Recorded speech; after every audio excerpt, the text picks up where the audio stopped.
Siap-siap, safety, siap-siap. Safety, siap-siap. Safety. Safety, safety, safety, safety tolongin. Safety tolongin. Blow tap top, no clip. No clip, blow tap top. Cupe, cupe, breathe, cupe. Cupe, cupe. Cupe, breathe, cupe. Tiup, tiup, tiup, tiup. Breathe, breathe, breathe. Cupe. Napas.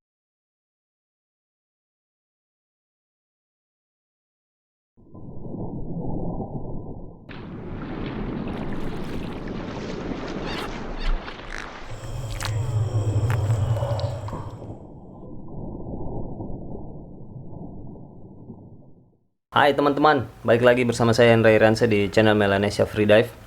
Jadi seperti yang kemarin saya sempat infokan bahwa saya bakal coba untuk sharing salah satu video blackout saya ya. Ini video yang saya mau kasih tunjuk ke teman-teman, ini adalah salah satu video kompetisi saya. Kebetulan saya blackout di situ dan saya punya opini sendiri tentang kenapa sih saya sampai bisa blackout, dan menurut saya ini sangat menarik buat dijadikan bahan pembelajaran dan kenapa saya bisa blackout. Kira-kira untuk mengantisipasinya ke depan itu seperti apa, mungkin bisa saya jadikan sebagai tips buat teman-teman yang lain ya. Kita coba langsung masuk saja di videonya. Kita coba lihat. Jadi ini posisi saya sebenarnya, ini saya bahas dari awal ya. Ini posisi saya sekarang sudah ada di yang namanya, kalau di kompetisi kita kenal ada namanya warm up zone, kemudian ada transition zone, kemudian ada official zone. Nah, saya sekarang berada di official zone, di mana saya hanya dikasih waktu 2 menit saja untuk memulai start dive. Oke.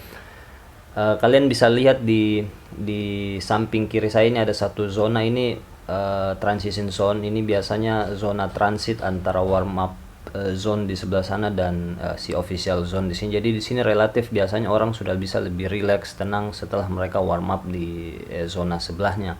Nah, saya ada di sini, saya dikasih waktu 2 menit untuk di official zone, dan seperti yang kalian lihat di sini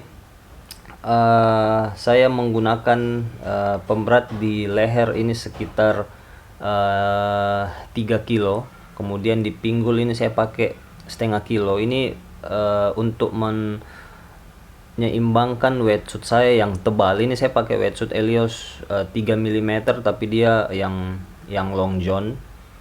Nah, karena dia 3 mm dan dia yang model long john, jadi otomatis di bagian dada saya ini total itu ada sekitar 6 mili. Jadi 3 mili di dalam dan 3 mili yang si jaketnya ini. Jadi saya harus add dia dengan sejumlah pemberat yang pas. Tidak ada masalah dengan buoyancy saya sebenarnya. Jadi di video kali ini semuanya perfect, semuanya oke, tidak ada masalah. Dan saya hanya penasaran saya kenapa saya bisa blackout. Mari kita lihat lanjut lagi ya.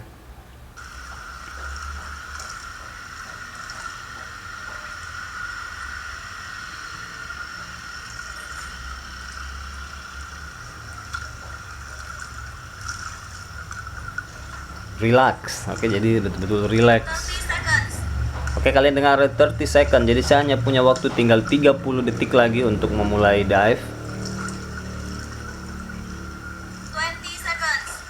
20 second.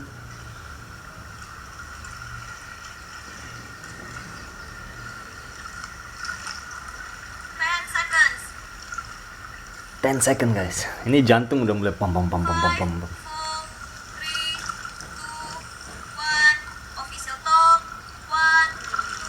Start. Oke, first kick. Nice. Seperti yang saya bilang, tidak ada masalah sama sekali dengan buoyance. Kemudian kita coba stop dulu. Jadi kalau kalian lihat teknik saya di sini ya, kalian lihat mungkin agak sedikit berbeda karena saya melakukan teknik 2 kali kick, kemudian 1 kali arm stroke. Jadi sebenarnya kalau kita ngomong soal teknik ya, tidak ada masalah sebenarnya. Tidak bisa dibilang ini benar, tidak bisa juga dibilang ini salah. Saya hanya coba mengadopsi dari beberapa teman-teman, dan kemudian saya coba praktekkan itu di sesi latihan, dan itu menurut saya sangat cocok. Ditambah dengan salah satu faktor bahwa saya merasa memang kaki saya agak sedikit kuat dibanding dengan tangan saya, makanya saya berniat untuk saving energi di bagian tangan, dan saya coba pakai banyak power di kaki. Artinya saya coba manfaatkan kaki saya untuk gliding lebih smooth, lebih banyak, supaya tenaga di tangan saya ini saya kurang lebih seperti. Jadi tidak ada masalah buat teman-teman juga mau coba kaki tangan gliding, kaki gliding atau tangan, terserah kalian bisa coba yang mana saja, yang penting nyaman buat kalian, dan setidaknya kalian punya alasan tersendiri untuk mencoba teknik itu, bukan hanya sekedar mencontohi orang. Oke, sekali lagi tidak ada bilang salah, yang penting kalian nyaman, tidak ada masalah. Oke, kita lanjut. Ya sampai sini sih sebenarnya tidak ada masalah, saya masih sangat relax, semuanya masih under control. Ya feeling juga masih sangat oke, tidak ada masalah sama sekali.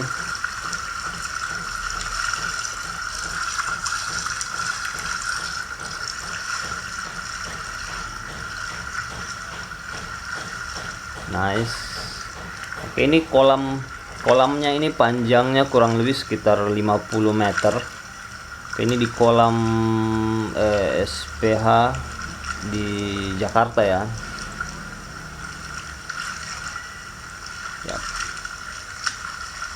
Semuanya aman, tidak ada masalah sampai menyentuh 50 meter. Nah, saya coba bahas 50 meter pertama ya, mulai dari tadi saya start relaksasi kemudian jalan, tidak ada masalah dengan teknik saya, feeling saya juga masih oke. 50 meter pertama kesimpulannya masih under control, artinya masih sama dengan waktu di sesi training ya. Semuanya masih sesuai planning, masih sesuai schedule, masih sesuai planning. 50 meter pertama kemudian saya turning, seingat saya di sini saya bikin 1 kali kaki atau tangan, kaki benar, kaki. Nah, di sini itu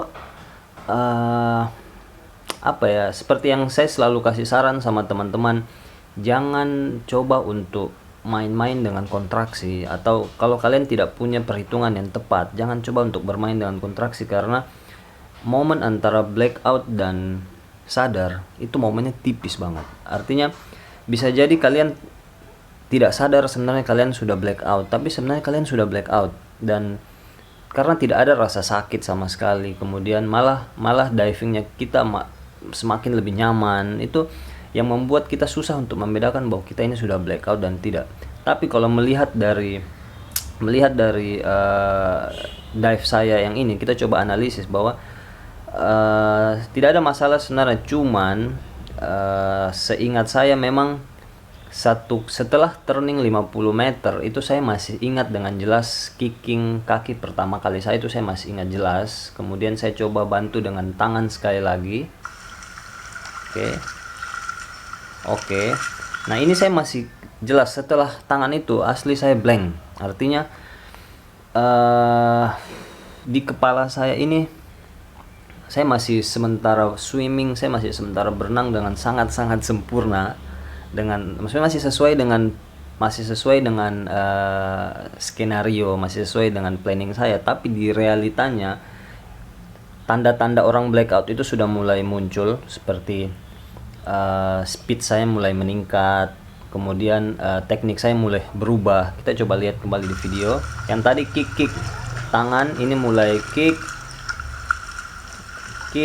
Oke. Ini masih nah ini sudah mulai 3 kali kakinya, kemudian tangan sekali, kemudian posisi badan saya juga sudah mulai tidak teratur. Oke. Nah, kita lihat di sini, sebenarnya di sini saya sebenarnya sudah blackout menurut saya ya. Ini sudah mulai kacau.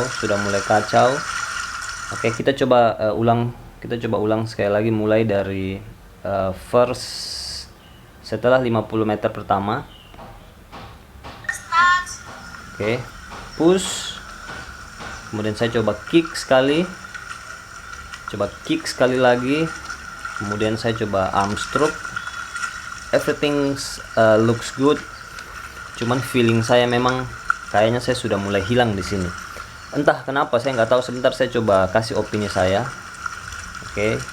Yang jelas tanda-tanda blackout di sini sudah mulai muncul ya, seperti perubahan teknik, perubahan gerakan, speednya mulai ngaco. Nah, kalian lihat di sini lompatan speed saya mulai kacau.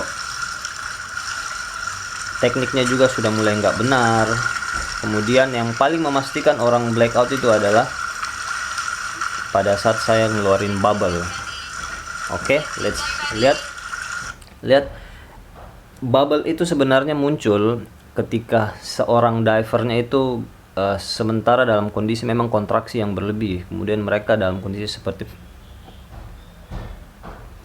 kemudian dia tidak mampu untuk menahan tekanan dari bawah sini, kemudian dia secara tidak langsung dia lepas, akhirnya ada bubble keluar. Nah, kalau teman-teman melihat ada bubble seperti itu di dive-nya teman-teman, jangan berpikir panjang, jangan tanya ini ada apa, ini ada apa, langsung mendekat, oke?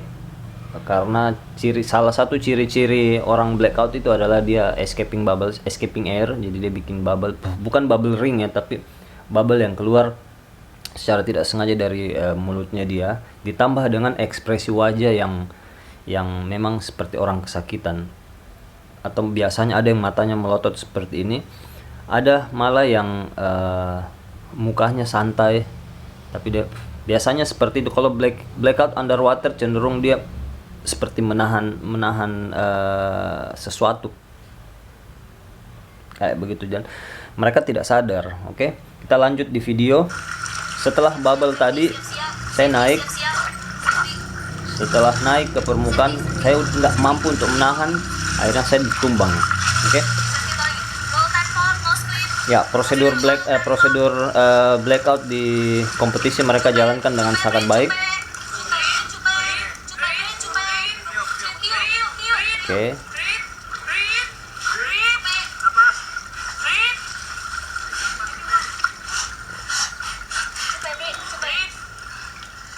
Ya. Di sini saya belum sadar sama sekali. Jadi semuanya masih autopilot, saya I am okay. Saya belum sadar. Nanti saya sadar itu setelah saya melirik ke sebelah kanan, kalau saya nggak salah di sini.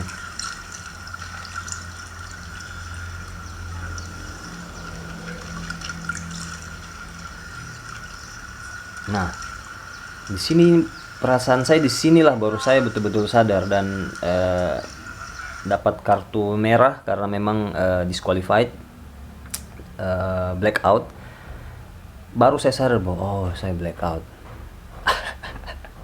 Oke, jadi saya coba ulang lagi mulai dari rescue prosedur yang teman-teman panitia lakukan. Setelah saya muncul ada bubbles, kemudian saya muncul kembali ke permukaan,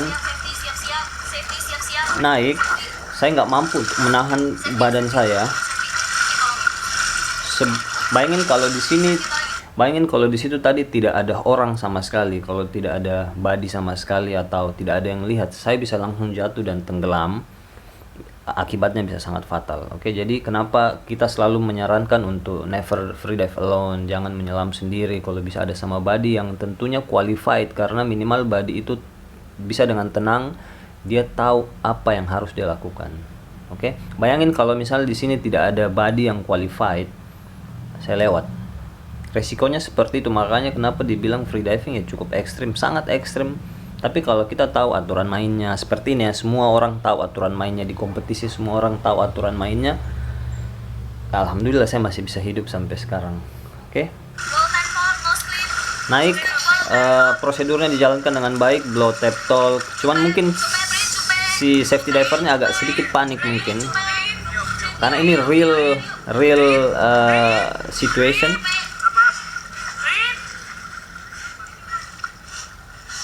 Semua orang panik, semua orang mencoba untuk membantu supaya saya kembali sadar, dan terima kasih buat safety diver, terima kasih buat panitia di apnea culture di IDAK ya, ini 2015 kalau tidak salah videonya. Terima kasih buat semua teman-teman yang sudah bekerja keras membuat event ini jadi semakin aman, nyaman, dan pastinya safety buat kita para atlet ya. Oke, kurang lebih seperti itu ya, video atau analisis dive. Dari apa yang bisa saya ambil, opini saya di sini adalah yang bikin saya blackout sebenarnya karena saya coba mulai dari rasa tidak percaya kenapa saya bisa blackout. Jadi yang pertama adalah di sesi training saya dengan gampang sekali bikin 100 meter dynamic no fins, karena di video saya ini dynamic no fin, dengan kepercayaan diri yang tinggi, dengan analisis yang baik, dengan hitung-hitungan yang baik. Saya datang ke kompetisi dengan menargetkan membuat 100 meter, which is itu hari kalau tidak salah national record kalau berhasil. Kemudian dengan kepercayaan diri yang tinggi saya datang ke kolam dengan setup yang sama persis dengan training. Saya tidak menyangka kalau akhirnya saya bisa blackout. Saya coba konsultasi dengan instruktur saya, kemudian dia bilang, "Are you nervous?" Saya bilang ya. Dan salah satu faktor yang menurut dia salah satu faktor yang membuat saya blackout, salah satunya nervous. Artinya di sesi training saya memang nggak merasakan ada tense, ada pressure yang membuat denyut jantung saya pumpingnya lebih banyak ketimbang di hari H ya. Artinya solusinya ya jam terbang. Untuk kompetisi memang jam terbang paling utama ya. Jadi saya terima sarannya, kemudian memperbanyak jam terbang untuk di next competition. Kemudian ada juga ada salah satu teman juga yang mencoba membantu menganalisa ya. Jadi mereka bilang bisa jadi saya dehidrasi karena wetsuit saya terlalu tebal, dan memang suasana kolam memang sangat panas dan membuat saya akhirnya tidak nyaman. Akhirnya saya coba introspeksi diri, ya memang bisa jadi benar karena saya rasanya kayak ngep banget memang dengan wetsuitnya sebenarnya nyaman. Wetsuitnya ini sebenarnya nyaman, flexibility-nya sangat bagus. Cuman secara tidak langsung memang membuat saya mungkin kalau masalah nyaman dan tidak nyaman agak sedikit memang tidak nyaman. Cuman itu hari saya hanya punya wetsuit ini saja dan tidak ada di kepala saya untuk kompetisi hanya menggunakan swimsuit atau pakai celana pendek saja. Padahal sebenarnya boleh-boleh saja. Sekali lagi jam terbang berpengaruh, kemudian ada beberapa faktor yang tidak saya kalkulasi, tidak saya hitung sebelum ke kompetisi. Saya hanya mencoba semaksimal mungkin, tapi itu tadi ya. Jadi menurut saya ada dua faktor yang membuat saya blackout selain nervous. Kemudian bisa jadi juga pengaruh wetsuit saya yang tebal, akhirnya saya dehidrasi. Bisa jadi, cuman saya menurut teman-teman seperti apa ya, saya untuk alasan dehidrasi mungkin kita bakal bahas lebih panjang, cuman ya agak sedikit bisa saya terima karena membuat saya akhirnya tidak nyaman. Kemudian ya seperti itu. Secara keseluruhan teknik tidak ada masalah karena masih 50 meter pertama semua masih oke, dan tidak ada masalah saya nge-push diri saya karena ini masih jauh di bawah limit saya. Kenapa saya bilang? Karena di sesi training tiap hari saya ke kolam, saya bikin 100 meter itu easy dive sama sekali, dan teman-teman juga tahu bahwa saya bukan tipe orang yang suka nge-push. Saya menargetkan sesuatu yang semampu saya, dan angka 100 meter di Dynamic No Fin 2015 itu sebenarnya sangat-sangat masuk dalam range kemampuan saya. Cuman seperti tadi saya blackout ini di 86, artinya saya blackout sebelum itu mungkin sekitar 75 sampai 80 itu sebenarnya mungkin saya sudah hilang, karena memang sudah bukan saya yang mengontrol diri saya. Dan kalau kalian boleh bertanya apa yang saya rasa, tidak ada sakit sama sekali. Semuanya di dalam kepala saya itu, saya masih ingat saya swim sangat-sangat sempurna, sangat perfect, dan naiknya juga sangat sempurna, naik, kemudian surface protokol masih sangat sempurna. Tapi di realitas seperti yang tadi teman-teman lihat sendiri, ngaco ya, itu udah bukan saya, dan saya butuh waktu sekitar 15 detik lebih untuk sadar. Artinya masuk kategori intermediate untuk kategori blackout. Dan Ya, kurang lebih seperti itu. Banyak teman-teman yang meminta tips, banyak teman-teman yang meminta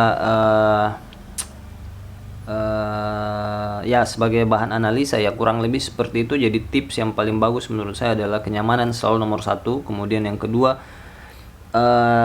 jangan mengganti teknik yang kalian sudah punya pada saat kalian training, ya pakai itu saja. Kemudian sekali lagi jam terbang, karena ini video kompetisi, sekali lagi jam terbang sangat berpengaruh buat teman-teman, buat kita semua.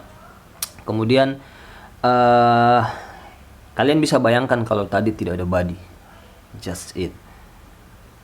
Karena tadi ada body, jadi semuanya masih aman. Jadi kurang lebih seperti itu. Saya masih punya satu video lagi blackout di kompetisi pakai monofins. Kita coba menganalisa lebih jauh lagi sambil kita belajar sama-sama. Kurang lebih video saya kali ini seperti itu saja. Saya minta maaf banget kalau tidak bisa seperti yang teman-teman mau, artinya menginformasikan sesuatu yang seperti teman-teman mau. Saya coba maksimal untuk menganalisa video saya ini. Tapi saya rasa sih sebenarnya apa yang saya omongin masih relevan dengan video saya. Tidak ada yang saya tambah-tambahkan, tidak ada yang saya kurang-kurangin.